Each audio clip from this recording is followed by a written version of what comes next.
out of a scale of 1 to 10, what's your 10 being the worst, what is your pain level?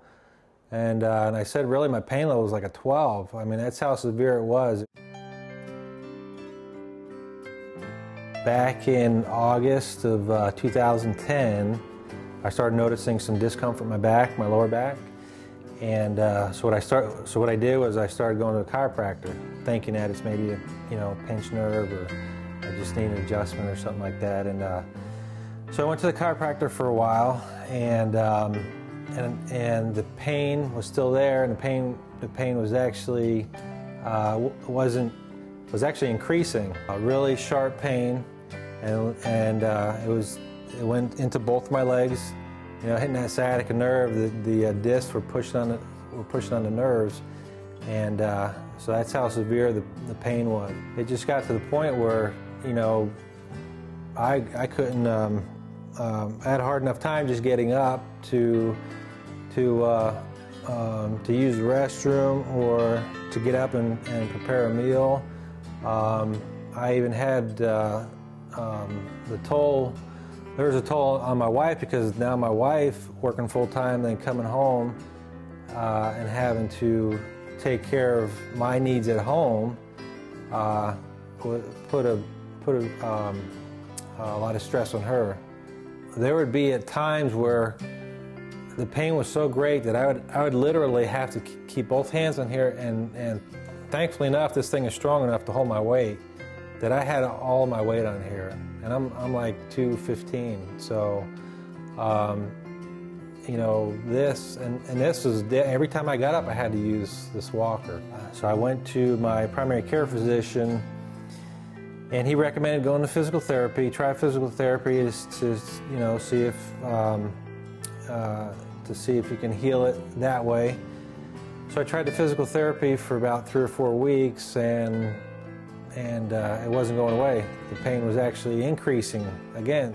And I did go see another doctor who recommended the spinal fusion. And looking at that, I just, to me, it just didn't make sense to go through all that when, there just seemed to be a better way, but I didn't know it yet. I just didn't want to go through the cutting of the bones and opening the back up and cutting through the muscles. And so, I came back home, and I was pretty frustrated. By this time, really 2 months had passed by, and so I got on my website, and I started to search around. I found laser surgery, and I looked for laser surgery in Melbourne.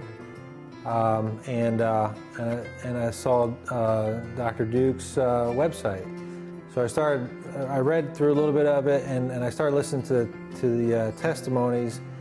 And to me, from what the people were saying, and what Dr. Duke was saying about his procedure, repairing the disc, made a lot of sense to me. And the incision was only 1/4 of an inch. It didn't cut through your bone. And actually, you can go home the same day. So I went in, had my procedure, had the surgery done on the lumbar area. It was L3, L4 disc and L4, L5 disc, and I had the procedure done on it was Veterans Day of 2010. And right after the procedure was over and I started to come out of the anesthesia, I noticed my range of motion increased. Now I'm back to 100% now, and actually the pain in the back, which was really affecting my sciatic nerves in both legs, was gone right after the surgery was over.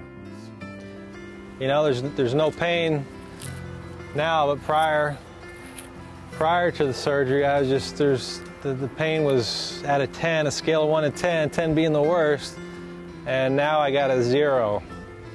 So I got no pain whatsoever right now. I couldn't sit down. I really, like I said, I couldn't walk that much. I couldn't even go outside and do anything outside, and just all the daily routines and things like that. Tell my friends and my relatives, go see Dr. Duke, and he'll treat you right, take care of you, and And in my thank you letter to him, I said at the very end, I said, you're doing the right thing because you're actually putting yourself in our shoes. And what I meant by that was that, it's unnecessary. Don't go through, all this over here with the fusion surgery. Let's just deal with the issue, eliminate the problem, and then you can go home.